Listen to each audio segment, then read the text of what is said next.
പണ്ട് കാലത്ത് സ്കിറ്റുകളിലൊക്കെ കോമഡി ആയിട്ട് പറഞ്ഞിരുന്നത് ഒരാളെ കളിയാക്കിക്കൊണ്ടാണ്. കറുപ്പിനെ കുറിച്ച് പറയണം, വണ്ണത്തിനെ കുറിച്ച് പറഞ്ഞൊക്കെ പ്രശ്നമാണ്. ഇതുകൊണ്ട് ഒരു തലമുറ വഴിതെറ്റുമെന്ന് നിങ്ങൾക്ക് തോന്നണ്ട. നിങ്ങളൊരു 5 പേര് കൂടുമ്പോഴത്തേക്ക് നിങ്ങൾ എല്ലാവരും അതിലൊരാളെ കളിയാക്കൂലേ? പിന്നെ ആ ഒരാളെ താൻ കളിയാക്കുവാണെങ്കിൽ അത് തന്റെ സന്തോഷത്തിന് വേണ്ടിയിട്ടല്ല, ബാക്കി 4 പേര് ചിരിക്കാൻ വേണ്ടിയിട്ടാ. നമ്മളെ ഇച്ചിരി മോശമാക്കി കാണിച്ചാലും ഓഡിയൻസ് ഒന്ന് ചിരിച്ചു കാണണം, അതിന് വേണ്ടിയിട്ടാ. ഇങ്ങനെ വെച്ചിട്ട് വലിക്കുമ്പോൾ എന്ത് കയ്യടിയ തിയേറ്ററിലെ പിള്ളേര്.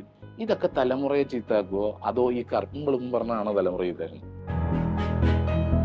ഞാൻ കറുത്താണെങ്കിലും എന്റെ ഉള്ളു വെളുത്താന്ന്, അപ്പോഴും ആ കറുപ്പിനെ മോശമാക്കിയിട്ടാ പറയണത്. ലോകത്തിൽ ഒറ്റ കളറേ ഉള്ളൂ, അത് ആ ചോരയുടെ കളറാ.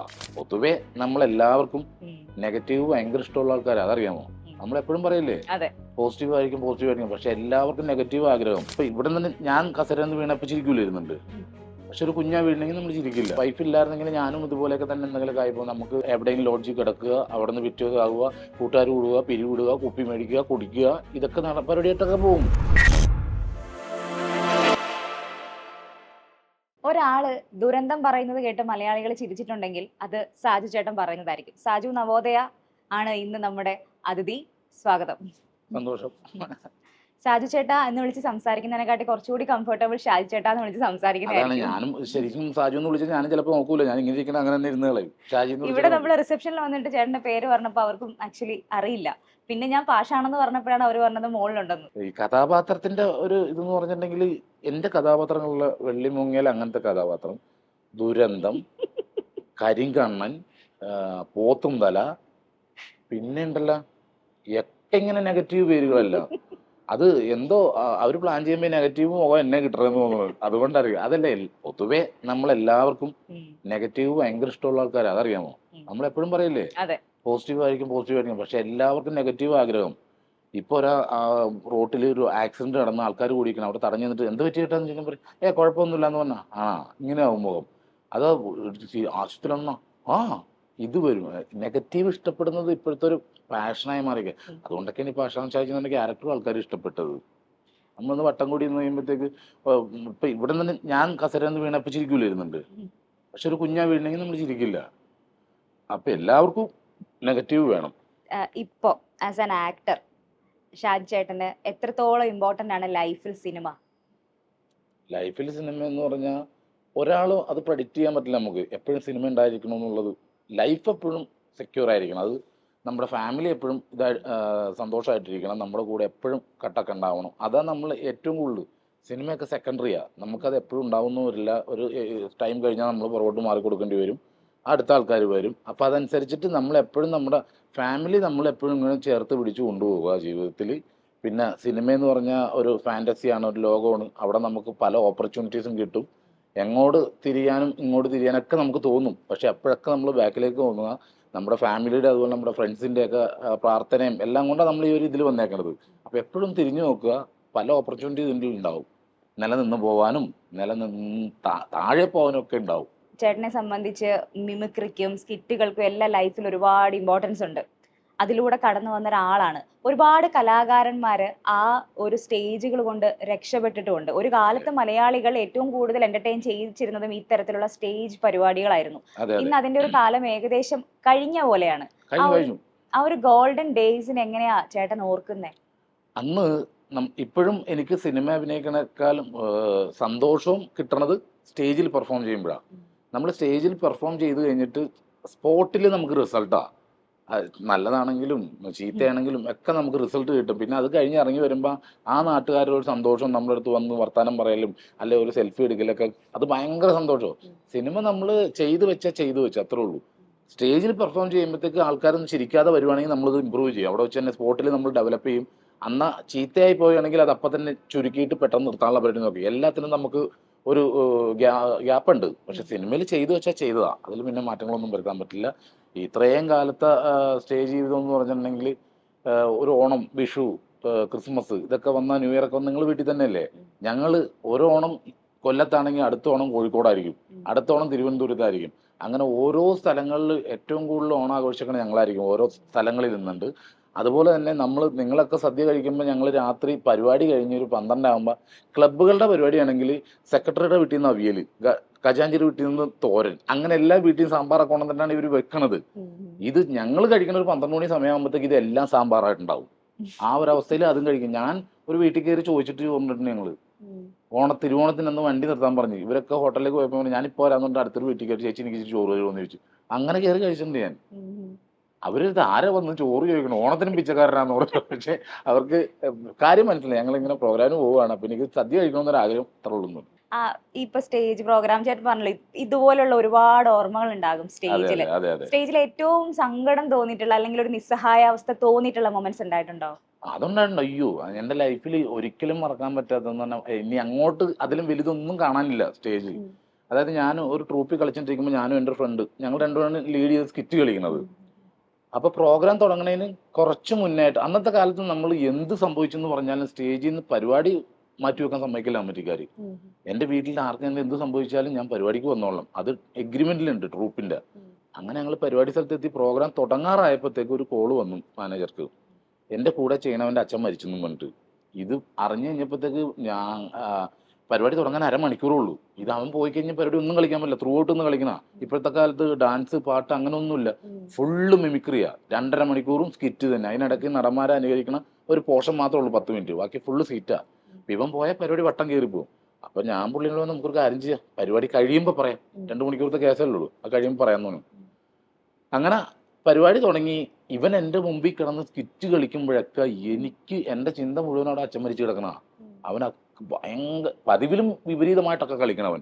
അപ്പൊ ഞാൻ സപ്പോർട്ട് ചെയ്ത് കളിച്ച് ഇന്റർവ്യൂലായപ്പോൾ ഞാൻ പറഞ്ഞു, ചേട്ടാ നമുക്ക് പറയട്ടെ, അല്ലെ മോശമായിട്ടാ, എനിക്ക് അവന് മുഖത്ത് നോക്കാൻ പറ്റണല്ലോ, അവനോട് എനിക്ക് സ്കിറ്റ് ചെയ്യാൻ പറ്റണല്ലോ എന്ന്. എന്നിട്ട് സാജി ഒരു 10-20 മിനിറ്റുള്ള സാജുള്ളൂ, നമുക്കത് എങ്ങനെ ഓടിക്കാൻ. അങ്ങനെ പിന്നെയും കളിച്ച് പരിപാടി തീർന്നു. പരിപാടി തീർന്നു കഴിഞ്ഞിട്ട് ഞാനും പുള്ളിയും കൂടി ഇവനെ അന്വേഷിച്ച് നടക്കുക. ഇവൻ ആ ഏരിയയിൽ എങ്ങുമില്ല. അപ്പൊ ഇവൻ ചെന്ന് നോക്കുമ്പോഴത്തേക്ക് ഞങ്ങളുടെ ടെമ്പോ ട്രാവലറാ, അതിന്റെ ബാക്ക് സീറ്റിൽ കമിഴ്ന്ന് കിടന്ന് കരയുക. അപ്പൊ ഞങ്ങൾ ഇത് പിടിച്ച് എഴുന്നേപ്പിച്ചിട്ട് ചോദിച്ച്, ഇങ്ങനെ ഞങ്ങളങ്ങോട്ട് പറഞ്ഞു, ഞങ്ങൾ അറിയണേനും അരമണിക്കൂർ മുമ്പ് ഇവൻ അറിഞ്ഞത്. എന്നിട്ട് അത് അറിഞ്ഞും വെച്ചിട്ട് അവൻ അത്രയും സ്കിറ്റ് കളിച്ചത്. അപ്പൊ അതൊന്നും നമ്മുടെ ലൈഫിൽ മറക്കാൻ പറ്റാത്ത കാര്യങ്ങളാണ്. അത് പറയുമ്പോൾ ഇപ്പോഴും ചേട്ടൻ ഭയങ്കര ഇമോഷണൽ ആയിട്ടാണ് സംസാരിക്കുന്നത്. അങ്ങനെ ഒരു നല്ല സുഹൃത്തിന് മാത്രമേ ആ തരത്തിലാവാൻ പറ്റൂ. ചേട്ടന്റെ ലൈഫിൽ സൗഹൃദങ്ങൾക്ക് എങ്ങനെയാണ് ഒരു ഇമ്പോർട്ടൻസ് കൊടുക്കുന്നത്? ഈ എല്ലാ കൂട്ടുകാരും നമ്മൾ അങ്ങനെ ഒരുപോലെ കൊണ്ടുപോകില്ല. പക്ഷെ എൻ്റെ അമ്മ, എൻ്റെ അച്ഛനും എൻ്റെ വൈഫ് അടക്കം പറഞ്ഞ അവരെക്കാളൊക്കെ കൂടുതൽ കൂട്ടുകാരെ ഞാൻ കാണണമെന്ന് പറഞ്ഞു. നമുക്ക് അങ്ങനെ കുറച്ച് സുഹൃത്തുക്കളുണ്ട്. അത് അത്രയും സിനിമയിൽ വന്നിട്ട് എനിക്ക് അങ്ങനെ ഡെയിലി വിളിക്കണതോ ഒരു മാസത്തിൽ ഒരു പ്രാവശ്യം വിളിക്കണോ അങ്ങനെ സുഹൃത്തുക്കൾ ആരുമില്ല. പക്ഷെ ഈ മിമിക്രി ചെയ്ത് നടന്ന കൂട്ടത്തിലുള്ള കുറേ പേരെ ഞാൻ ഇന്നും വിളിക്കും. ഇന്നും പറ്റുമെങ്കിൽ ഏതെങ്കിലും റൂട്ട് പോവുകയാണെങ്കിൽ അവരുടെ വീട്ടിൽ കയറാനും, എൻ്റെ ഫാമിലിയായിട്ട് അവരുടെ വീട്ടിൽ കയറാനും കുഞ്ഞുങ്ങളെ കാണാനൊക്കെ നോക്കും. അതിപ്പോഴും നിലനിർത്തിക്കൊണ്ട് പോകണതാണ്. ഏറ്റവും അടുത്ത സുഹൃത്താരാ?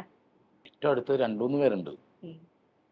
അത് ഇപ്പൊ ഇവനാണെന്ന് പറയുമ്പോഴത്തേക്ക് മറ്റുള്ളവർക്ക് ബുദ്ധിമുട്ടുണ്ടാവും. അത് അപ്പൊ അങ്ങനെ ഒരു സുഹൃത്തുള്ള ഒരാളാണ് സുധി. അത് ഒരു ഒന്നുമില്ലായ്മ ഒന്നോ അവൻ. അപ്പൊ അങ്ങനെ എറണാകുളത്ത് വന്നു കഴിഞ്ഞിട്ട് മനോരമയുടെ പ്രോഗ്രാം നടക്കുമ്പോൾ എൻ്റെ കൂടെ ജോയിൻ ചെയ്യണം. 5 വർഷം മുന്നേ വന്നിട്ട് ജോയിൻ ചെയ്ത് പിന്നെ സുധി എന്ന ആ ഒരു ആർട്ടിസ്റ്റിന് അവൻ അവിടെ നിന്ന് വന്ന ഒരു ശൈലിയും കാര്യങ്ങളുണ്ട്, അതൊക്കെ മാറ്റി നല്ല രീതിയിലായി ഫുൾ ടൈം ഞങ്ങളുടെ കൂടെ നിന്ന് ഞങ്ങൾ ഭയങ്കര കോംബോയാണ്. ഞാനിപ്പോൾ ഇന്നിരുന്ന് നിങ്ങളോട് സംസാരിക്കണത് അവനുണ്ടായിരുന്നതുകൊണ്ടാണ്. കാരണം കൂടെ സപ്പോർട്ട് ചെയ്ത് ചെയ്യാൻ ഒരാളുണ്ടെങ്കിൽ എനിക്ക് എന്നെ ഡെവലപ്പ് ചെയ്യാൻ പറ്റുള്ളൂ. അപ്പം ഞാൻ പാഷാൺ ഷാജിനോ പാഷാൺ ഷാജി എന്ന് പറയുമ്പോഴത്തേക്ക് അത് ഉണ്ടാക്കാൻ വേണ്ടി ഏറ്റവും കൂടുതൽ സപ്പോർട്ട് ചെയ്യാൻ സുധിയാണ്. സുധിയും രാജേഷ് എന്ന് പറഞ്ഞ 2 ആർട്ടിസ്റ്റുകളാണ് എന്നെ പാഷാൺ ഷാജി ആക്കിയെടുത്തത്. അപ്പം എൻ്റെ ഒരു 50% ഉള്ളൂ ഞാൻ ഇതിനകത്ത്, ബാക്കി 50% അവരുടെയാണ്. അപ്പം അതുകൊണ്ട് സുധി നല്ലൊരു മനുഷ്യനാണ്. ചില ആൾക്കാർ പറയില്ലേ നല്ലവരെ നേരത്തെ വിളിക്കും എന്നൊക്കെ പറഞ്ഞാൽ, നമ്മൾ ഇങ്ങനെ പഴമക്കാർ പറഞ്ഞു കേട്ടിട്ടുണ്ടെങ്കിലും അത് ഭയങ്കര കൃത്യമായിട്ട് അവൻ്റെ ലൈഫിൽ അത് കറക്റ്റ് കാര്യമോ. ഒരു വില കൂടിയ ഡ്രസ്സ് എടുക്കില്ല, ഒരു ഷൂ വാങ്ങില്ല, ഒന്നും വാങ്ങില്ല, കിട്ടണത് മൊത്തം കുടുംബത്തിലേക്ക് കൊണ്ടുപോകുന്ന ഒരാളാണ്. ശരിക്കും എനിക്ക് തോന്നുന്നു സുധി ചേട്ടൻ കാലുറപ്പിച്ചൊന്ന് നിന്ന് തുടങ്ങിയ സമയത്തായിരുന്നു തോന്നുന്നു ആ ഒരു അവൻ്റെ മരണം പോലും വീട്ടുകാർക്ക് വേണ്ടിയിട്ടാണ്. അത് ഞാൻ അങ്ങനെ വിശ്വസിക്കുന്ന ഒരാളാണ്. ഇപ്പം അവൻ്റെ മരണം കൊണ്ടാണെങ്കിൽ പോലും ഇപ്പം അവന് വീടായി, മക്കൾക്ക് കയറി കിടക്കാനൊരു ഇതായി, വീടിൻ്റെ അവസാനം പണികൾ നടന്നുകൊണ്ടിരിക്കുന്നത്. കഴിഞ്ഞ ദിവസം കൂടി അതിൻ്റെ ചെയ്തുകൊണ്ടിരിക്കുന്ന ആൾ എനിക്ക് വീടിൻ്റെ ഫോട്ടോയൊക്കെ അയച്ചു തന്നു. അപ്പം അവൻ്റെ മരണം പോലും അവൻ വീട്ടുകാർക്ക് വേണ്ടിയിട്ട് ചെയ്തേക്കണം. അത് അങ്ങനെ സംഭവിച്ചേക്കണതാണ്. അവൻ്റെ ഏറ്റവും വലിയ ക്വാളിറ്റി എന്ന് പറഞ്ഞാൽ ഒരാളുടെ കുറ്റം പറയില്ല അവൻ. ഒരാളെ ഞാൻ എൻ്റെ കൂടെ 5 വർഷം നിന്നിട്ട് ഒരാളുടെ കുറ്റം പറയാൻ പറഞ്ഞാൽ കേട്ടില്ല. എന്തെങ്കിലും അവനെ ചീത്ത പറയും, എന്തുവാടേ ഇത്, എന്നെ എന്തിനാ വഴക്ക് പറയണം, ഇങ്ങനെ പറയുള്ളൂ. ഞാനിപ്പോൾ സോഷ്യൽ മീഡിയയിലൊക്കെ കുറേ പ്രശ്നങ്ങളൊക്കെ അവനുണ്ടായിരുന്നല്ലോ കുറച്ച് കാലം മുന്നേ. അപ്പം ഞാൻ ഫോൺ ചെയ്താൽ പറയാം, എടേ വഴക്ക് പറയാനാണ് വിളിക്കല്ലേ എന്ന് പറയും. അപ്പം ഞാൻ വഴക്ക് പറയാനല്ലടാ നിന്റെ വിശേഷം ചോദിക്കാനാന്ന് പറയും. അത്തരത്തിൽ നല്ല ക്വാളിറ്റി ഉള്ളവനാണ്, നല്ല ആർട്ടിസ്റ്റാണ്, എല്ലാവർക്കും ഇഷ്ടമുള്ള ആളാണ്. നമ്മൾ കുറേ ചെയ്യണം നമ്മളുടെ ക്യാരക്ടറാണ് ആൾക്കാർ, ഞാൻ ചെയ്ത സംഭവങ്ങളാണ് ഇഷ്ടപ്പെട്ടേക്കണം. പക്ഷെ എല്ലാവരും സുധിച്ചേട്ടന് ഇഷ്ടപ്പെട്ട ആൾക്കാർ അങ്ങനെ പറയണം. അതൊരു വലിയ നഷ്ടമാണ്. കാരണം ഞങ്ങളുടെ ഇടയിൽ ഞങ്ങളുടെ ഏറ്റവും അടുത്തൊരു സുഹൃത്തും എൻ്റെ കൂടപ്പുറപ്പാണ്. ഞാനില്ലെങ്കിലും എൻ്റെ തറവാട്ടിൽ അതിൽ പോകുമ്പോൾ ഫാമിലിയായിട്ട് എൻ്റെ തറവാട്ടിൽ കയറി എൻ്റെ ചേട്ടൻ്റെ വീട്ടിൽ എല്ലാവരും അടുത്തെടുത്താ, എല്ലാ വീട്ടിലും കയറിയിട്ടേ പോകുള്ളൂ. അവൻ കോട്ടയത്തേക്ക് പോണ വഴി. അപ്പോൾ അവിടെ നിന്ന് വിളിക്കും, സുധിച്ചേട്ടനും ഫാമിലിയും കൂടെ വന്നിട്ടുണ്ടാകുന്ന പറഞ്ഞാൽ എന്നെ ഇങ്ങോട്ട് വിളിക്കും. ഈ ബന്ധങ്ങൾ തന്നെ നമ്മൾ ഒരുപാട് തവണ കേട്ടിട്ടുണ്ട്. സിനിമയിൽ സൗഹൃദങ്ങൾ അധികമായി ജീവിതം നശിച്ചു പോയ ഒരുപാട് ആളുകളുണ്ട്. അതെ അതെ, ഒരുപാട് കഥകൾ നമ്മൾ കേട്ടിട്ടുമുണ്ട്. അതെ അതെ. ആ ഒരു ബൗണ്ടറി എവിടെയാ വേണ്ടത്? ഞാനത് പറയില്ലേ, നമ്മൾ ഈ മിമിക്രി കളിച്ചു തുടങ്ങുന്ന കാലം എന്ന് പറഞ്ഞിട്ടുണ്ടെങ്കിൽ ചെറിയ ചെറിയ സ്റ്റേജുകൾ അങ്ങനെ വന്ന് വന്ന് വന്ന് വന്ന് വന്ന് നമ്മളൊരു പാലം കടന്നാൽ നമ്മൾ ഓക്കെയാ. ആ ഈ പാലത്തിന്റെ ഈ എൻഡിൽ നിന്ന് നമ്മൾ അപ്പുറത്ത് കടന്നാൽ ഓക്കെയാ. പക്ഷെ അവിടെ നിന്ന് ഇങ്ങോട്ടും രണ്ട് വഴി ഉണ്ടാവും, അതിൽ ഏതെങ്കിലും സെലക്ട് ചെയ്ത് പോകും ഇങ്ങോട്ട്. ഭൂരിഭാഗം ആൾക്കാർക്ക് സംഭവിച്ചേക്കണം അങ്ങനെയാണ്. ഇപ്പൊ ഞാനിപ്പോ ഒരു ഉദാഹരണ രീതിയിൽ പറഞ്ഞ കാര്യം എന്താണെന്ന് മനസ്സിലായിണ്ടാവൂലേ. അപ്പൊ ആ വഴി ചിന്തിച്ചു പോണവർക്ക് അങ്ങനെ അതൊടുവിൽ അതേ സംഭവിക്കുള്ളൂ. പിന്നെ ഞങ്ങളൊക്കെ വന്ന സമയം എന്ന് പറഞ്ഞാൽ ചാനലുകൾ എല്ലാം വന്ന് സെറ്റായ സമയത്ത് ഇതിനു മുമ്പ് കുറേ ആർട്ടിസ്റ്റുകൾ ഉണ്ടായിരുന്നു ഗംഭീരമായിട്ട് പെർഫോം ചെയ്യണവർ. അവർക്കിങ്ങനെ ഓപ്പർച്യൂണിറ്റി ഉണ്ടായിരുന്നില്ല. അതുകൊണ്ട് മാക്സിമം അമ്പലം, ഒരു CD പങ്കെടുക്കുക, ഇതൊക്കെ വീഡിയോ കാസ്റ്റ്. അന്ന് വീഡിയോ കാസ്റ്റിന്റെ കലാഭവന് മാത്രമേ ഉള്ളൂ കാസ്റ്റ്. അപ്പം അതുപോലും ചെയ്യാൻ മാറിയില്ലാത്ത ഗംഭീരമായിട്ടുള്ള ആർട്ടിസ്റ്റുകൾ കുറേ പേര് ജീവിതം വഴി മുട്ടുമ്പോഴത്തേക്ക് വേറെ രീതിയിൽ പിരിഞ്ഞങ്ങ് പോകും. പിന്നെ ഇതിൽ വേറൊരു കാര്യം തന്നെ, സ്റ്റേജ് ആർട്ടിസ്റ്റ്, നാടകമാണെങ്കിലും മിമിക്രി ആണെങ്കിലും എന്താണെങ്കിലും ഇവരുടെ ലൈഫ് പാർട്ട്ണർ വന്നത് ഞാൻ ഇന്നതാണെന്ന് മനസ്സിലാക്കിയിട്ടുള്ള ഒരാളാണെങ്കിൽ മാത്രമേ ആ കലാകാരൻ മുമ്പോട്ട് പോവുള്ളൂ.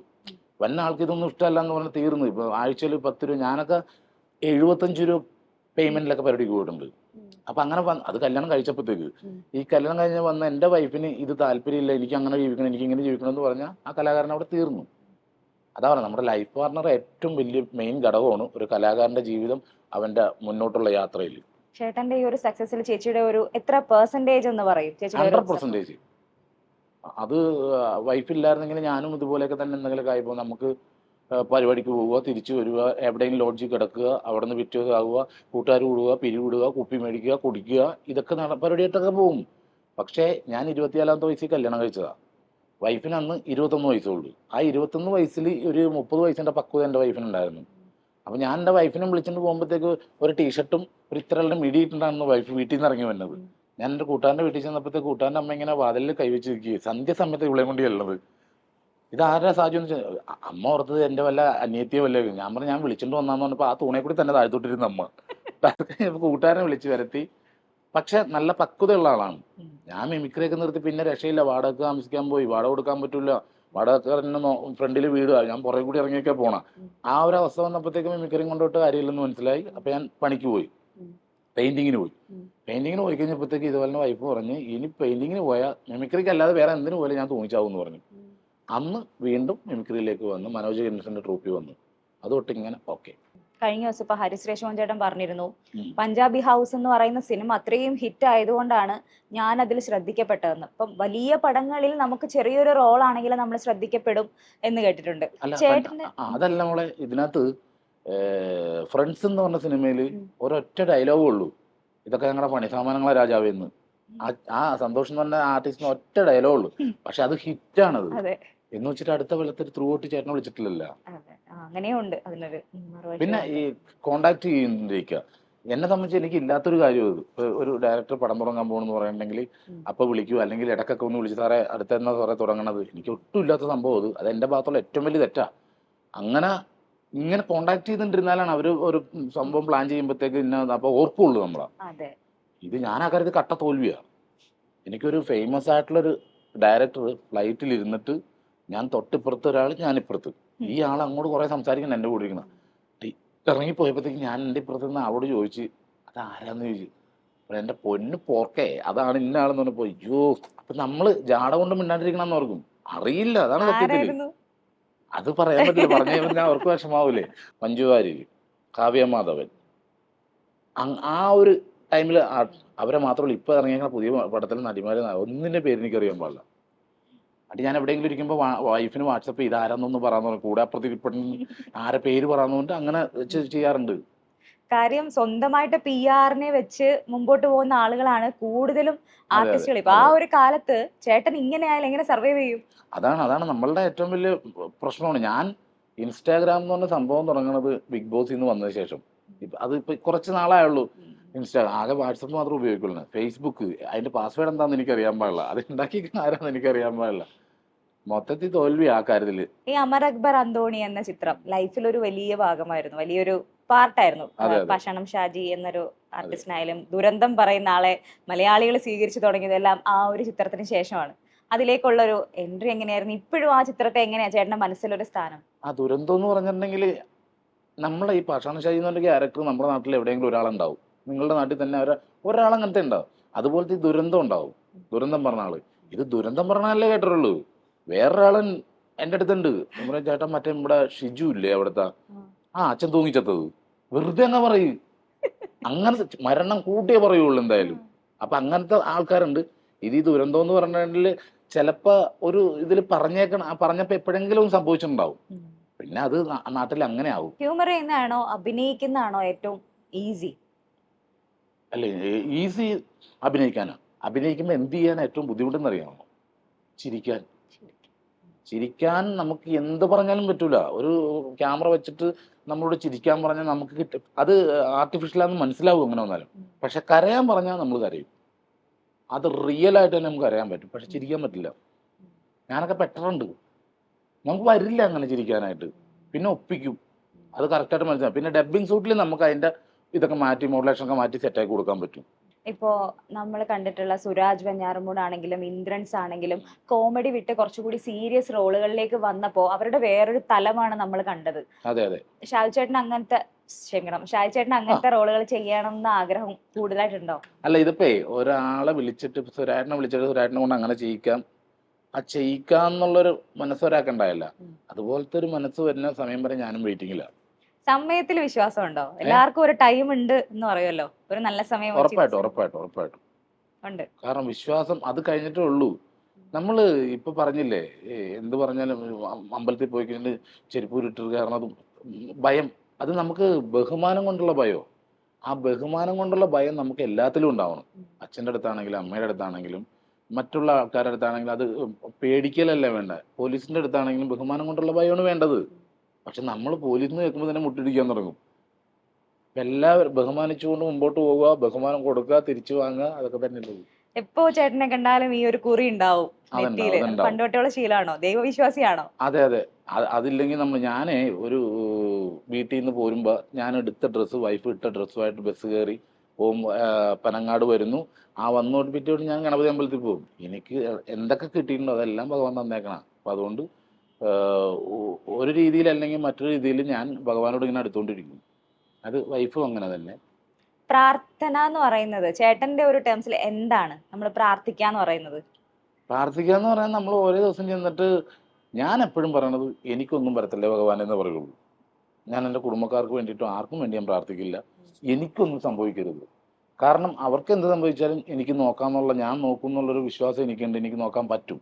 പക്ഷെ എനിക്ക് എന്തെങ്കിലും സംഭവിച്ചു പോയാൽ അവരെ കൊണ്ടൊന്നും ചെയ്യാൻ പറ്റില്ല എന്ന് എനിക്കറിയാം. അപ്പൊ അതുകൊണ്ടാണ് ഞാൻ പറഞ്ഞത് എനിക്കൊന്നും പറ്റില്ല ഭഗവാനെ, ബാക്കിയുള്ളതൊക്കെ ഞാൻ നോക്കിക്കോളും. എന്നെ കുഴപ്പമില്ലാണ്ടിരിക്കും, എനിക്ക് ചെയ്യാലല്ല. പിന്നെ പ്രാർത്ഥിക്കാൻ പോണ സമയത്താണെങ്കിലും ഞാൻ ഭയങ്കര രസമുള്ളൊരു സംഭവം ഉണ്ടായി. ഞാനും വൈഫും കൂടി, ഞാൻ കുട്ടികളായിട്ടില്ല, അപ്പം മണ്ണാറശാലയെ കൊണ്ട് ഉരുളി കമിഴ്ത്തണമെന്ന് പറഞ്ഞു. അങ്ങനെ ഞാനും വൈഫും കൂടി പോയി അവിടെ ചെന്ന് ഉരുളിയൊക്കെ അപ്പം ഞങ്ങൾ അകത്തോട്ടൊക്കെ കയറ്റിയവർ. അപ്പോൾ ഒരു 50 വയസ്സ് കഴിഞ്ഞിട്ടുണ്ടാവും ഒരു ചേച്ചിയും ചേട്ടനും.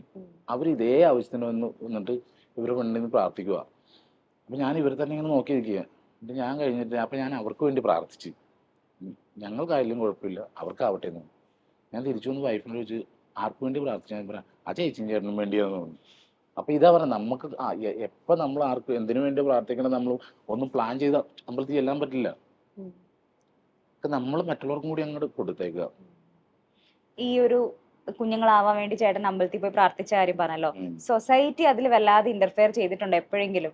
അല്ല, എന്നെ സംബന്ധിച്ചത് കുഴപ്പമില്ല. എന്ത് പറഞ്ഞാലും ഞാൻ തമാശയിലൂടെയൊക്കെ അങ്ങനെയൊക്കെ കൊണ്ടുപോകും. പക്ഷേ വൈഫിന് അത് ഭയങ്കര പ്രശ്നം. ചില ഏരിയയിൽ ചെല്ലുമ്പോൾ അതുപോലെ തന്നെ എൻ്റെ അനിയന് 4 കുട്ടികളാണ്. അപ്പൊ അങ്ങനെയൊക്കെ അവരുടെ കുഞ്ഞുങ്ങളുടെ ഫംഗ്ഷൻ വരില്ലേ, അവിടെയൊക്കെ ചെല്ലുമ്പോഴത്തേക്ക് ആള് ഭയങ്കര. അപ്പൊ ഈ ചോദിക്കും ഫാമിലി ഉണ്ടല്ലോ, അവരോടൊന്നും നമുക്കൊന്നും പറയാനും പറ്റില്ലല്ലോ. ആ രണ്ടും കൂടി ഇങ്ങനെ ഡാൻസും കളിച്ച് നടന്നു ഇങ്ങനെയൊക്കെ പറയും വൈഫിനോട്. നമ്മൾ ഈ ഓടി നടക്കണം അവർക്കറിയില്ല. അപ്പൊ വൈഫ് അങ്ങനെയുള്ള കാര്യത്തിൽ നിന്ന് നമ്മുടെ വീട്ടിൽ പുറത്തൊക്കെ ഫംഗ്ഷന് പോകും, അത് ഭയങ്കര ടെൻഷനാണ്. ഒരുപാട് ഹോർമോൺ ഇഞ്ചക്ഷൻ മരുന്നൊക്കെയാണ് വൈഫിന് കൊടുത്തുകൊണ്ടിരിക്കുന്നത്. ഇത്രയൊക്കെ കൊടുത്തിട്ട് ഞാൻ ഡോക്ടറോട് പറഞ്ഞു, ഞാൻ ഒരു കുഞ്ഞായി കഴിയുമ്പോഴത്തേക്ക് എൻ്റെ വൈഫിന് ആരോഗ്യം ഉണ്ടാവും അന്നേരം. ഈ കുഞ്ഞിനെ നോക്കാനും അതിനെ വളർത്താനും ഉള്ള ആരോഗ്യം അതിന് വേണ്ടേ? ഇത്രയും ഹോർമോൺ ഇഞ്ചക്ഷനാണ്. കുറെ ഇപ്പം അത് നോർമലി പോവും. ഇതിൻ്റെയൊക്കെ എഫക്ട്സ് വന്നത് കുറെ കഴിയുമ്പോഴാണ്. ഞങ്ങളുടെ നാടകം അതായിരുന്നു, ഞാനും വൈഫും കൂടി കളിച്ചത് നാടകം അതായിരുന്നു. ഇങ്ങനെ മെഡിസിൻ കഴിച്ച് കഴിച്ച് കഴിച്ച് കഴിച്ച് കുട്ടി ഉണ്ടാകുന്നു. ആ കുട്ടിക്ക് ഒരു അമ്മേനല്ലേ കിട്ടുന്നത്, ഒരു ടെഡി ബിയറിനെ കിട്ടുന്നത്, ഉള്ളിൽ പഞ്ഞി നിറച്ച ഒരു ടെഡി ബിയറിനെ കിട്ടുന്നത്. അപ്പൊ ആ ഒരു അവസ്ഥയിലേക്ക് എത്തും, ബോഡി അങ്ങനെ ആവും. അപ്പൊ അതുകൊണ്ട് ഞാൻ ഡോക്ടർ പറഞ്ഞ അത്ര വലിയ വലിയ ഇതിന് പോണ്ട, അത് ഉണ്ടെങ്കിൽ ഭഗവാൻ തരും. പെട്ടെന്ന് തരട്ടെ. ആ ഓക്കെ, അതിനുവേണ്ടി സന്തോഷം.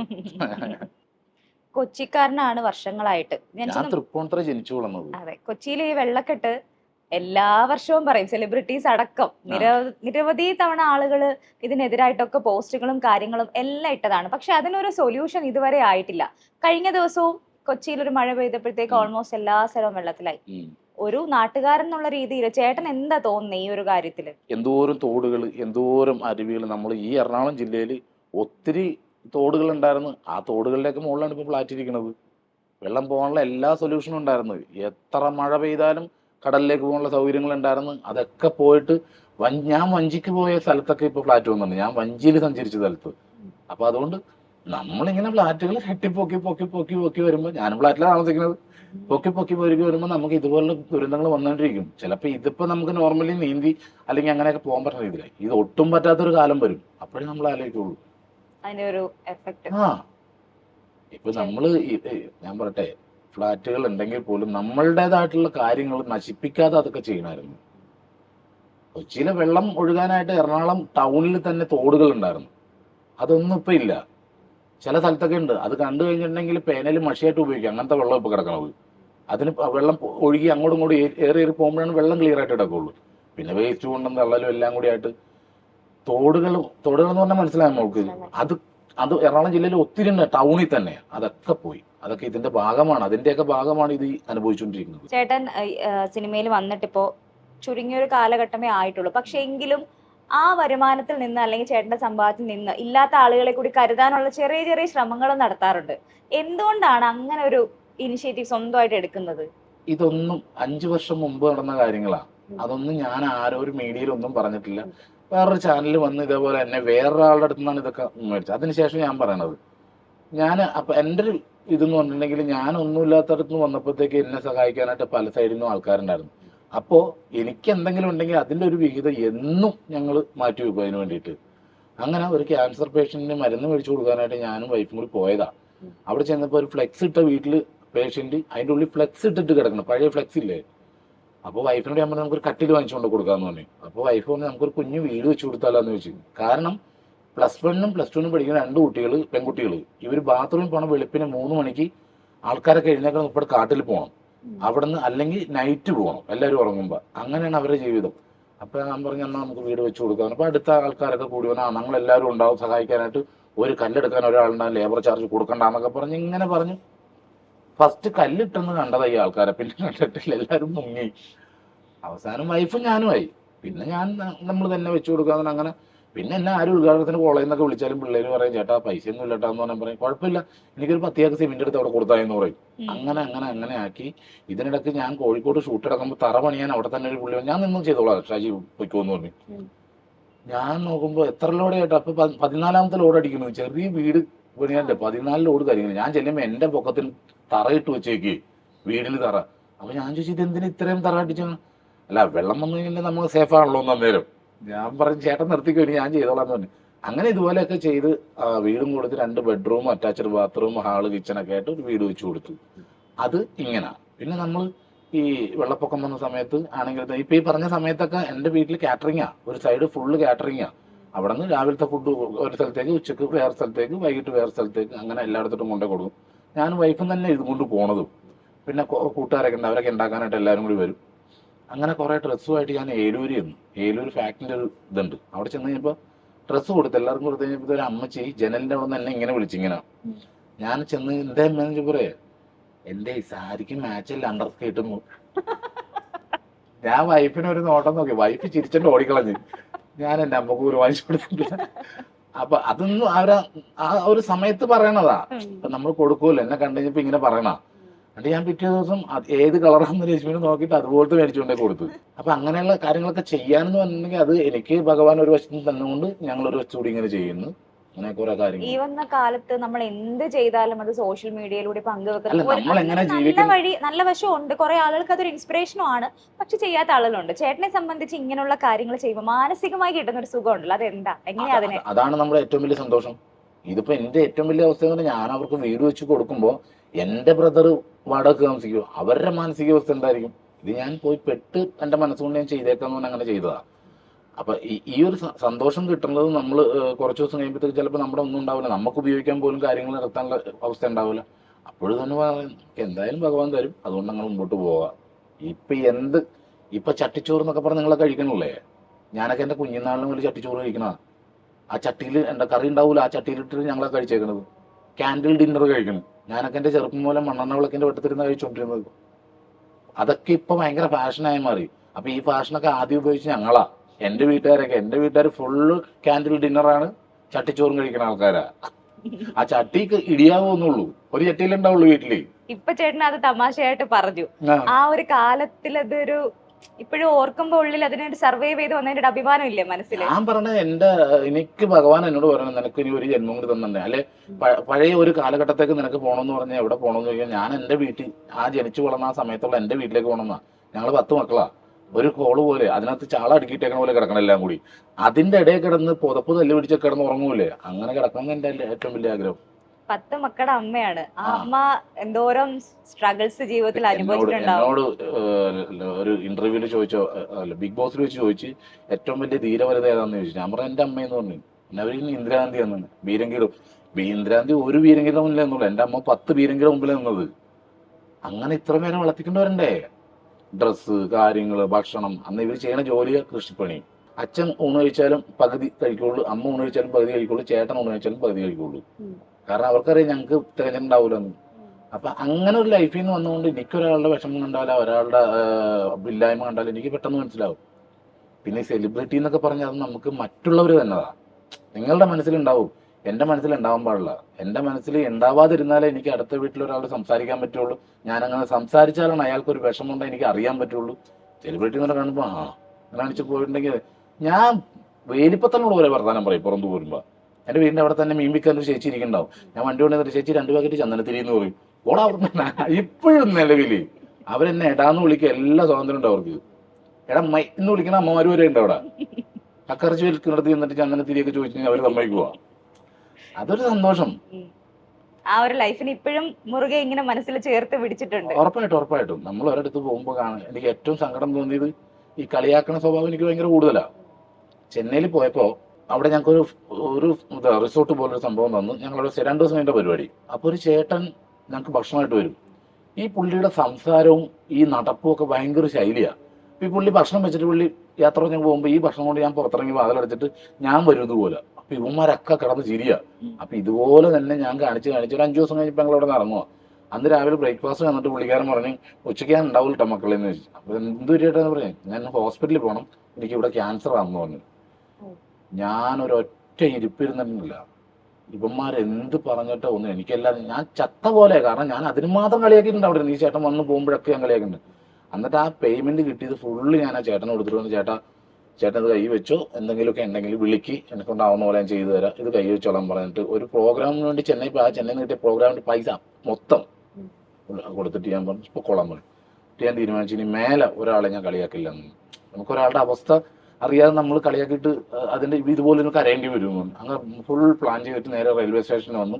ട്രെയിനിലിരിക്കുമ്പോൾ ദൂരെ നിന്നൊരു ചേട്ടൻ വരുക, ഫുൾ ഭസ്മമായിട്ട് ഇൻഷേർട്ട് ചെയ്ത് ലൂണാറിന്റെ ഒരു ചെരുപ്പും കയ്യിലൊരു മഞ്ഞ സഞ്ചിയും പിന്നെ ടൈയും കൂടി കെട്ടിയേക്കണം. ഈ വന്ന കണ്ടപ്പോഴത്തേക്ക് ഞാൻ അപ്പൊ ചിരി വിടും. അപ്പൊ എന്തായാലും ഇത് നമ്മളെ കൊണ്ട് മാറ്റിയെടുക്കാൻ പറ്റില്ല, പക്ഷെ കുറക്കാം. എപ്പോഴെങ്കിലും സിനിമയിൽ എവിടെങ്കിലും മാറ്റി നിർത്തപ്പെട്ടിട്ടുണ്ടോ സിനിമയിലോ ജീവിതത്തിലോ? ഞാൻ എൻ്റെ വൈഫിനെ വിളിച്ചോണ്ട് പോയതിനു ശേഷം എൻ്റെ അമ്മ, വൈഫിന്റെ അമ്മ ഉം. കല്യാണം കഴിഞ്ഞ 5 ദിവസം അവിടെ നിൽക്കണേ, ഇവര് വീട്ടിൽ നിൽക്കണേ. അപ്പൊ അതൊരു പ്രശ്നമാണ്. അമ്മ എന്നെ ഇഷ്ടമല്ല നമുക്ക്. ഞാൻ കുളിക്കാനായിട്ട് ചെല്ലുമ്പോൾ അമ്മ അവിടെ നിന്ന് എന്നെ കാണുമ്പോൾ കാണിച്ചിട്ട് അങ്ങ് പോകും. ഭക്ഷണം കഴിക്കാൻ പോയി ഞാൻ ഇങ്ങനെ വാരിക മുമ്പിൽ കിടക്കും. ഇപ്പോഴും ഇല്ല, 3 ദിവസം കഴിഞ്ഞപ്പോൾ ഞാൻ വൈഫിന്റെ ആന്റിനോട് പറഞ്ഞ് ഇനി ഇങ്ങനെയാണ് എന്നോട് കാണിക്കണം, ഞാൻ ഇനി വീട്ടിൽ വരില്ല കേട്ടോ എന്ന് പറഞ്ഞു. അങ്ങനെ സിനിമയിൽ വന്ന് വീട് വെച്ച് വാടക വീട്ടിൽ നിന്ന് മാറി വീട് വെച്ച് കഴിഞ്ഞപ്പോഴത്തേക്ക് അമ്മ ഞങ്ങളവിടെ താമസം തുടങ്ങിയപ്പോഴാണ് അമ്മക്ക് ക്യാൻസർ ആണെന്ന് അറിയണത്. ബാക്ക് പെയിൻ ആണെന്ന് പറഞ്ഞ് വെച്ചിട്ടിരുന്നതാണ്. പിന്നെ ബോൺ ക്യാൻസർ, ഇവിടെ നിന്ന് ലെൻസിൽ നിന്ന് ഇവിടെയൊക്കെ സ്പ്രെഡായിട്ട് നടക്കാനൊന്നും പറ്റില്ല. അപ്പൊ അങ്ങനെ ഒരു ട്രിപ്പ് പോകണം, ഒരു ഷാജോൻ ചേട്ടനൊക്കെ ഉള്ള വലിയ ട്രിപ്പ് പോവുക. അതിന് ഞാൻ അഡ്വാൻസ് മേടിച്ചിട്ടുണ്ടായി, 10 ലക്ഷം രൂപ പേയ്മെന്റ് ഒക്കെ പറഞ്ഞെല്ലാം ശരിയായി. അപ്പോഴും നമുക്ക് ഇങ്ങനെ വയ്യായി. അപ്പൊ ഞാൻ പറഞ്ഞു എനിക്ക് വരാൻ പറ്റില്ല എന്ന് തന്നെ. അപ്പൊ അങ്ങനെ അവരായിട്ട് കശപിശയൊക്കെ ആയി. അവസാനം അവർ സമ്മതിച്ച് ഞാൻ അഡ്വാൻസ് തിരിച്ചു കൊടുത്തു. പിന്നെ അവർ സിനിമയിലൊന്നും എന്നെ വിളിക്കാതെ ആയി. പക്ഷെ അമ്മേനെ എടുത്ത് വണ്ടി കയറണം അന്നേരം. ഇങ്ങനെ നിന്നിട്ട് തിരിഞ്ഞാൽ ചിലപ്പോൾ ഒടിഞ്ഞു പോകും. അപ്പൊ അതുകൊണ്ട് അങ്ങനെ കയറി 8 മാസം ലേക്ക് ഷോറിൽ തന്നെ ട്രീറ്റ്മെന്റ് ആയിരുന്നു. അത് കഴിഞ്ഞപ്പോഴത്തേനും ഞാനൊരു UK ഒരു പരിപാടിക്ക് വേണ്ടി ഏഷ്യാൻ്റെ പരിപാടിക്ക് പോയി. അപ്പോൾ ഡോക്ടറോട് എനിക്ക് എന്തായാലും ഞാൻ വന്നവരെ അമ്മ ഇങ്ങനെ തന്നെ ഉണ്ടാവണം കേട്ടോ എന്ന് പറഞ്ഞു. അപ്പോൾ വർത്താനമൊക്കെ പറയുന്നുണ്ട്. പക്ഷേ വെന്റിലേറ്ററിൽ എന്നോട് വെന്റിലേറ്റർ കയറ്റാന്ന് പറഞ്ഞു. വെന്റിലേറ്റർ കയറ്റുക. ഞാൻ അവിടെ നിന്ന് വന്നത് എപ്പോഴും ചോദിച്ചോണ്ടിരിക്കും, കൊച്ചവിടെ അമ്മ ചോദിച്ചോണ്ടിരിക്കും. ഇങ്ങനെ ആൾക്കാർ വന്നാലും ഇങ്ങനെ നോക്കിക്കൊണ്ടിരിക്കും. അവർ ആരും വേണ്ട, വൈഫിനെ വേണ്ട, വൈഫിൻ്റെ ആങ്ങളേനെ വേണ്ട, ആരെയും വേണ്ട. അവസാനം ഞാൻ വന്നത് ഈ പറഞ്ഞ 7 ദിവസം ഒരു പാക്കേജ് ഡോക്ടർ പറഞ്ഞത്. അപ്പോൾ ഞാൻ അവിടെ നിന്ന് എയർപോർട്ടിൽ വന്നത് ഫ്ലൈറ്റ് മിസ്സായിപ്പോയി. പിന്നെ അങ്ങനെ എനിക്ക് പോകാതെ പറ്റില്ല എന്ന് പറഞ്ഞ് ഞാൻ വിഷയമായി. അങ്ങനെ അവസാനം പിറ്റേ ദിവസം രാവിലത്തെ ഫ്ലൈറ്റ് എടുത്ത് ഞാൻ കൊച്ചിയിൽ വന്ന് ഇറങ്ങി. ഇവിടെ നേരെ ലേക്ക് ഷോറിൽ ചെന്ന് അമ്മയുടെ അടുത്ത് നിന്ന് സംസാരിച്ച് അമ്മ കയ്യെ പിടിച്ച് അമ്മനിപ്പോൾ കുളിച്ചിട്ട് വരാട്ടോ എന്നൊക്കെ പറഞ്ഞിട്ട് കുറച്ച് നേരമൊക്കെ അടുത്തിരുന്നിട്ട് ഞാൻ പോയി കുളിക്കാനായിട്ട് വെള്ളം തലയിൽ ഒഴിച്ചപ്പോൾ മരിച്ച ആള്. അത്രയും ഈ ഇതിൽ എനിക്ക് വേണ്ടിയിട്ട് അത്രയും സമയം വെയിറ്റ് ചെയ്ത് കിടന്ന പോലെയായിരുന്നു. അപ്പം എൻ്റെ വൈഫിനൊക്കെ അറിയാം, എല്ലാവർക്കും അറിയാം, ഫാമിലിക്കൊക്കെ അറിയാം എന്നെയാണ് നമുക്ക് കാര്യമെന്ന്. ആദ്യം എന്നെ കാണിച്ച അമ്മയത്, പിന്നെ ഇതുപോലെ സ്നേഹമായി. അതുപോലെ ഒരു സന്തോഷം എന്ന് പറഞ്ഞാൽ വെള്ളിമുങ്ങ സിനിമ ഇറങ്ങിയത്. ആ സിനിമ വിജയിച്ചതിലോ അതൊരു വലിയ ക്യാരക്ടർ ചെയ്തതിലോ അതുകൊണ്ട് ഞാൻ ഇങ്ങനെ ലോകം മുഴുവൻ സിനിമകളൊക്കെ ഇങ്ങനെ അഭിനയിച്ച് നടന്നതിലോ ഒന്നുമല്ല എനിക്ക് സന്തോഷം. എൻ്റെ ഓർമ്മ വെച്ചിട്ട് എനിക്ക് എൻ്റെ അച്ഛനും അമ്മയും കൂടി ആദ്യമായിട്ട് എറണാകുളത്ത് തിയേറ്ററിൽ പോയി സിനിമ കാണുന്നത് വെള്ളിമുങ്ങയെ. അവർ സിനിമക്ക് ഞാൻ കണ്ടിട്ടില്ല, കാരണം ജോലി കാര്യങ്ങളായിട്ട് ഒരിക്കലും സിനിമക്ക് ഞാൻ കണ്ടിട്ടില്ല എൻ്റെ അച്ഛനും അമ്മയും. ആദ്യമായിട്ട് അവർ കാണുന്ന സിനിമ എന്ന് പറഞ്ഞിട്ടുണ്ടെങ്കിൽ ടി വിയിലല്ലാതെ തിയേറ്ററിൽ കാണുന്നത് വെള്ളിമുങ്ങയെ. എൻ്റെ അച്ഛനെ മങ്കി ക്യാപ്പൊക്കെ ഇട്ടിട്ടാണ് കൊണ്ടുപോയത്, തണുപ്പാന്നൊക്കെ പറഞ്ഞിട്ട്. അപ്പോൾ അത് ജീവിതത്തിൽ ഏറ്റവും വലിയ സന്തോഷമാണ് സിനിമയിൽ വന്നതിൽ. അതുപോലെ തന്നെ എൻ്റെ അച്ഛനെയും അമ്മേനെയും വൈഫിൻ്റെ അമ്മേനെയും എല്ലാവരും ലേക്ക് ഷോറിൽ വലിയ ഹോസ്പിറ്റലാണ് ട്രീറ്റ്മെൻറ്റ് ചെയ്തത്. അതൊക്കെ ഈ സിനിമയിൽ വന്നുകൊണ്ട് കിട്ടിയതാണ്. പിന്നെ സിനിമ വന്ന് കുറേ കാശുണ്ടാക്കിയിട്ട് ഒരു റിയൽ എസ്റ്റേറ്റ് കുറേ സ്ഥലം മേടിച്ച് അങ്ങനെയൊന്നുമില്ല. ഇപ്പോഴും ഞാൻ റെന്റിന് താമസിക്കുന്നത്, ഞാൻ വെച്ച വീട് വരെ കൊടുത്തിട്ട് റെന്റിന് താമസിക്കും. ഇപ്പം ഈ അടുത്ത് ബിഗ് ബോസുമായിട്ട് ബന്ധപ്പെട്ട് ബിഗ് ബോസിന്റെ ഒരു നല്ല സീസണിലാണ് ചേട്ടനും ഒക്കെ അതിൽ പങ്കെടുത്തത്. ഇപ്പൊ ബിഗ് ബോസ് ഒരുപാട് ചർച്ച ചെയ്യപ്പെടുന്ന ഒരു സമയം കൂടിയാണ്, വിവാദങ്ങളും ഉണ്ടാവുന്നു. ഈ അടുത്തൊരു വിവാദം ഉണ്ടായി അഖിൽമാരാറിന്റെ ഒരു സ്റ്റേറ്റ്മെന്റുമായിട്ട് ബന്ധപ്പെട്ട്. ചേട്ടൻ അതിനോട് എങ്ങനെയാണ് പ്രതികരിക്കുന്നത്? എന്താണെന്നറിയാമോ, ഞാൻ സോഷ്യൽ മീഡിയയിൽ ആക്റ്റീവ് അല്ലാത്തത് കൊണ്ട് എനിക്കിതൊന്നും വലിയ പ്രശ്നമല്ല. ഒരാളൊരു സ്റ്റേറ്റ്മെന്റ് പറയണമെങ്കിൽ അത് ഞാനിത് നോക്കിയിരിക്കുക, ആരെങ്കിലും ഒരു സ്റ്റേറ്റ്മെന്റ് ഇടാൻ വേണ്ടിയിട്ട്. അങ്ങനെ വർക്ക് ചെയ്യുന്ന ആൾക്കാരുണ്ട്, ലൈഫ് കളയണിരുന്നുണ്ട്, നമുക്ക് എന്തോരം കാര്യങ്ങൾ ചെയ്യാനുണ്ട്. ആ സമയത്ത് ഒരാൾ ഇടുന്നതിൻ്റെ കമന്റ് കൊണ്ട് ഇടുക, ഇതിടുക. ഞാനും പോസ്റ്റ് ചെയ്യാറുണ്ട്. ഞാൻ എൻ്റെ ഇപ്പോഴും എൻ്റെ ഇൻസ്റ്റാഗ്രാം എടുത്ത് നോക്കിയോ, എൻ്റെ വൈഫ് അങ്ങോട്ട് പോകണത് ഇങ്ങോട്ട് പോകണം, എൻ്റെ വൈഫിൻ്റെ ഫോട്ടോ, ഇതൊക്കെ മൊത്തം ഞാൻ ഇടുകയുള്ളൂ. ഇത് ബിഗ് ബോസ് എന്ന് പറഞ്ഞത് ഒരു ഗെയിം ഷോയാ. അതിൽ ഒരാൾ ഇച്ചിരി കളിച്ച് സ്ട്രഗിൾ ചെയ്ത് കളിച്ചെന്നോ അല്ലെങ്കിൽ ഫേക്ക് ഗെയിം കളിച്ചെന്നോ തൊട്ട് അതൊരു ഗെയിമാ, ഗെയിം ജയിക്കുക. ഇപ്പൊ പണ്ട് കാലത്ത് സ്കിറ്റുകളിലൊക്കെ കോമഡി ആയിട്ട് പറഞ്ഞിരുന്നത് ഒരാളെ കളിയാക്കിക്കൊണ്ടാണ്. ഇന്നത്തെ ഒരു ഡെവലപ്ഡ് ആയിട്ടുള്ള ഒരു സൊസൈറ്റിയിൽ അതിനെയൊക്കെ ബോഡി ഷെയ്മിങ് എന്ന രീതിയിൽ കോമഡികളെ വലിയ രീതിയിൽ ക്രിട്ടിസൈസ് ചെയ്യപ്പെടുന്നുണ്ട്. അപ്പൊ ഒരു മിമിക്രി ആർട്ടിസ്റ്റ് എന്ന നിലയിൽ ചേട്ടൻ എങ്ങനെയാ അതിനോട് പ്രതികരിക്കുന്നത്? അത് നേരത്തെ തൊട്ടേ ഉള്ളൊരു ശീലമായിരുന്നു. നമ്മൾ ഈ കാലുമുടന്തി വന്നത്, ദിലീപ് ഏട്ടൻ, ആ ഒരു കാലഘട്ടം തൊട്ടേ ഉള്ളതാണ്. ഞൊണ്ടാന്ന് വരെ സ്റ്റേജിൽ നിന്ന് വിളിക്കുന്നുണ്ട്. അത് ആ ഒരു കാലഘട്ടത്തിൽ ചെയ്തു വന്നു. എൻ്റെയൊക്കെ ഒരു ടൈം വരെ ഉണ്ടായിരുന്നു, കറുപ്പിനെ കളിയാക്കലും വണ്ണത്തിനെ കളിയാക്കലൊക്കെ ഉണ്ടായിരുന്നു. പക്ഷെ ഇപ്പൊ ഇങ്ങോട്ട് മാറിയിട്ട് കാലഘട്ടം മാറിക്കഴിഞ്ഞപ്പോഴത്തേക്ക് ഇപ്പോഴത്തെ ആൾക്കാർക്ക് ആ തമാശ ഇഷ്ടം. കുറച്ചുകൂടെ ആൾക്കാർക്ക് ബുദ്ധിയും ബോധമൊക്കെ വെച്ച് പണ്ട് ചിരിക്കുകയുള്ളൂ, എന്ത് തമാശ കേട്ടാലും ചിരിക്കുകയുള്ളൂ. അതിൻ്റെ വരുംവരായികളെ കുറിച്ചോ അല്ലെങ്കിൽ അതിൻ്റെ ഉള്ളിൽ എന്താണെന്നുള്ളതൊന്നും ചിന്തിക്കില്ല. ജസ്റ്റ് തമാശ, അത് ചിരിച്ചങ്ങ് വിടുകയുള്ളൂ. ഇപ്പോഴത്തെ കാലത്ത് എല്ലാവരും ഒബ്സർവ് ചെയ്യേണ്ടി, എവിടെ ഒരു റിമാർക്ക് തന്നെ വേറെ ചെറിയൊരു എന്തെങ്കിലും പ്രശ്നം ഉണ്ടാവണം, അത് വെയിറ്റ് ചെയ്തിരിക്കുന്ന ആൾക്കാരുണ്ട്. അപ്പോൾ ആ ഇടയിട്ട് നമ്മൾ ഒരിക്കലും ഇത് പറയാൻ പറ്റില്ല. ഞാൻ തന്നെ സ്കിറ്റ് കളിക്കുമ്പോൾ എത്രയോ പ്രാവശ്യം ഇങ്ങനെ കറുപ്പിനെ കുറിച്ച് കളിയാക്കുന്നുണ്ട്. ഞാൻ എൻ്റെ വീട്ടിൽ തന്നെ ആൾക്കാരൊക്കെ കറണ്ട് പോയി കൂട്ടിയിടിയ അത്രയും കറുത്ത ആൾക്കാരാ. അപ്പൊ ഈ ഞാൻ ഇങ്ങനെ കളിയാക്കണത് നമ്മളെ ഇച്ചിരി മോശമാക്കി കാണിച്ചാലും ഓഡിയൻസ് ഒന്ന് ചിരിച്ചു കാണണം, അതിന് വേണ്ടിയിട്ടാ. അത് പലപ്പോഴും ഇത് ചെയ്യുന്ന ആ ഒരു ക്യാരക്ടർ ചെയ്യുന്ന ആളാണ് ഇച്ചിരി ഇരുനിറമാണ് ആണെങ്കിൽ അവൻ തന്നെ പറയണം എന്നെ പറ്റി ഇങ്ങനെ പറ, ഇങ്ങനെ പറഞ്ഞിട്ടുണ്ടെങ്കിൽ അവിടെ കൈയടി കിട്ടും എന്ന് പറയും. ഇത് പറഞ്ഞിട്ട് പറഞ്ഞ 5 പേരും പ്രതികളാ. ഈ പറഞ്ഞ ആള് കമന്റ് ബോക്സിൽ വന്നിട്ട് നീ ആടാ, നീ സ്വർഗം ആളാ, നീ കറുപ്പിനെ പറയാന്നൊക്കെ പറയുന്നത്. ഈ പറഞ്ഞ ആള് പറയണ്ടേ ഞാൻ പറഞ്ഞിട്ടാ പറഞ്ഞതെന്ന്? അത് പറയില്ല. അവരപ്പം ഇങ്ങനെ വെയിറ്റ് ചെയ്ത് നിൽക്കും. പിന്നെ ഇത് മുമ്പോട്ട് ഇതെല്ലാം പ്രശ്നങ്ങളാണ്. കറുപ്പിനെ കുറിച്ച് പറയണത്, വണ്ണത്തിനെ കുറിച്ച് പറഞ്ഞൊക്കെ പ്രശ്നമാണ്. ഇതുകൊണ്ട് ഒരു തലമുറ വഴിതെറ്റുമെന്ന് നിങ്ങൾക്ക് തോന്നണ്ട. ഈ വണ്ണത്തെ കളിയാക്കി ഇൻസൾട്ട് നിങ്ങളൊരു 5 പേര് കൂടുമ്പോഴത്തേക്ക് നിങ്ങളെല്ലാവരും അതിലൊരാളെ കളിയാക്കൂലേ? ആ ഒരാളെ താൻ കളിയാക്കുവാണെങ്കിൽ അത് തൻ്റെ സന്തോഷത്തിന് വേണ്ടിയിട്ടല്ല, ബാക്കി 4 പേര് ചിരിക്കാൻ വേണ്ടിയിട്ടാ. നമ്മൾ ഇതിൽ കണ്ടിട്ടുള്ളൂ. പക്ഷെ അത് നമ്മൾ കാര്യങ്ങൾ പറഞ്ഞു വരുമ്പോഴത്തേക്ക് നമുക്കറിയാം നമ്മൾ ചെയ്യണം തെറ്റാന്നിട്ട്. ഇപ്പം ആരും അത് ചെയ്യാറില്ല, ബോഡി ഷേമിങ് ചെയ്യാറില്ല. ഞാൻ പറഞ്ഞതേ ഇതല്ലാതെ സിനിമകളിൽ തന്നെ ഈ ഡ്രഗ്സ് ഉപയോഗിക്കണത് ഇങ്ങനെ വെച്ചിട്ട് വലിക്കുമ്പോൾ എന്ത് കയ്യടിയ തിയേറ്ററിൽ പിള്ളേർ തെറി മാത്രം, പച്ചക്ക് തെറി പറഞ്ഞാലും അതൊക്കെ കൈയടിക്കും. ഇതൊക്കെ തലമുറയെ ചീത്താക്കുവോ അതോ ഈ കറുപ്പും വെളുപ്പും പറഞ്ഞാണോ തലമുറ ചീത്താക്കുന്നത്? അപ്പൊ നമ്മൾ ഇതിനെ സപ്പോർട്ട് ചെയ്തിട്ട് അതിനെ മാത്രം ഇങ്ങനെ പറയുമ്പോഴത്തേക്ക് ഒരു വിഷമമുള്ളൂ. നമ്മൾ അതും കൂടി എല്ലാവരും പറയണം. നമ്മുടെ സമൂഹത്തിൽ കുഞ്ഞുമക്കൾ നന്നാവണമെങ്കിലും അവർ ഇതിലേക്ക് എത്തിപ്പെടാതിരിക്കണമെങ്കിലും അതിനും കൂടി വേണ്ടി നമ്മൾ പറയണം. ശരിക്കും അതിനു വേണ്ടിയാണ് പറയേണ്ടത്. ഞാൻ അങ്ങനെ വെളുത്തമല്ല, നമ്മളൊക്കെ ഒരു മീഡിയം കളറാണ്. നമ്മളെക്കാളും താഴ്ന്ന കളറാണ്. എൻ്റെ അച്ഛനൊക്കെ എല്ലാവരും കറുത്ത ആൾക്കാർ, എൻ്റെ വീട്ടിലുള്ളവരെല്ലാവരും കറുത്ത ആൾക്കാരാണ്. എൻ്റെ വല്യച്ഛനാകട്ടെ അമ്മുമ്മ ആവട്ടെ എല്ലാവരും. ഇപ്പോഴും പറയുമ്പോഴത്തേക്ക് വരില്ലേ ഞാൻ കറുത്താണെങ്കിലും എൻ്റെ ഉള്ളു വെളുത്താന്ന്. അപ്പോഴും ആ കറുപ്പിനെ മോശമാക്കിയിട്ടാണ് പറയണത്. ഞാൻ കറുത്തതാണെങ്കിലും എന്ന് പറഞ്ഞിട്ടുണ്ടെങ്കിൽ അത് താല്പര്യമില്ലാത്ത കളറാണ്, ഉള്ളു വെളുപ്പാന്ന്. അപ്പൊ നമ്മൾ തന്നെ നമ്മളെ ആ കളറിനെ ഇഷ്ടപ്പെട്ടില്ലെങ്കിൽ എങ്ങനെ ശരിയാവണം? ലോകത്തിൽ ഒറ്റ കളറേ ഉള്ളൂ, അത് ആ ചോരയുടെ കളറാ. അല്ലാതെ ബാക്കിയൊക്കെ ഈ കലാകാരന്റെ പെയിന്റിംഗിൽ ഒന്നുള്ള പറഞ്ഞ നമ്മൾ ജനിക്കപ്പെടുന്ന സമയത്തുള്ള കാര്യങ്ങളാണ് അത്. ഒരുപാട് സന്തോഷം ഷാജി ഓക്കെ. ചേട്ടാ. ആ കാര്യം ഒരുപാട് ഓപ്പൺ ആയിട്ട് സംസാരിച്ചു. ചേട്ടൻ്റെ ഒരുപാട് വിശേഷങ്ങൾ അറിയാൻ അല്ല, എനിക്ക് പറ്റി. ഏറ്റവും സന്തോഷം തോന്നി ഇത് ഇപ്പൊ അല്ലെങ്കിൽ ഇവിടെ വന്നിരുന്നിട്ട് ചോദിക്കണം എന്നിട്ട് ചേട്ടാ അത് അതിന്റെ ഫണ്ണി ആയിട്ടുള്ള കാര്യങ്ങൾ, ഇതിന്റെ ഫണ്ണി ആയിട്ടുള്ള കാര്യങ്ങൾ എനിക്ക് മനസ്സ് തുറന്ന് സംസാരിക്കാൻ പറ്റും. അതിൽ ഏറ്റവും വലിയ താങ്ക്സ്. എന്താണെന്ന് വെച്ചാൽ എൻ്റെ പല ഇന്റർവ്യൂവിൽ ഞാൻ ഇപ്പോൾ ഇവിടെ വന്നിട്ട് ഫസ്റ്റ് ടൈം ഇത്രയും പേഴ്സണലി സംസാരിക്കുന്ന പോലെ സംസാരിക്കണം. എൻ്റെ ഒരു സഹോദരനോട് സംസാരിക്കുന്ന പോലെ, അല്ല കൂടപ്പുറപ്പിനോട് സംസാരിക്കുന്ന പോലെ സംസാരിക്കുന്ന ഇപ്പോൾ ആദ്യമായിട്ട് ഫസ്റ്റ് ടൈമാണ് ഞാൻ വന്നിട്ട്. ഇനി നമുക്ക് അടുത്ത ഇന്റർവ്യൂ ഫണ്ണി ആയിട്ട് നമുക്ക് ചെയ്യാം. ഓക്കെ ഓക്കെ, നമ്മൾ പറഞ്ഞ സ്ഥലത്ത് വരെ നമുക്ക് അടിപൊളിയാക്കാം. ഓക്കെ, അപ്പൊ എല്ലാവിധ ആശംസകളും. ജീവിതത്തിൽ എന്നും നന്മകൾ മാത്രം ഉണ്ടാവട്ടെ, എല്ലാവിധ ഐശ്വര്യം ഉണ്ടാവട്ടെ. ഭഗവാൻ എല്ലാം നോക്കിക്കോളൂ. ഓക്കെ. Thank you.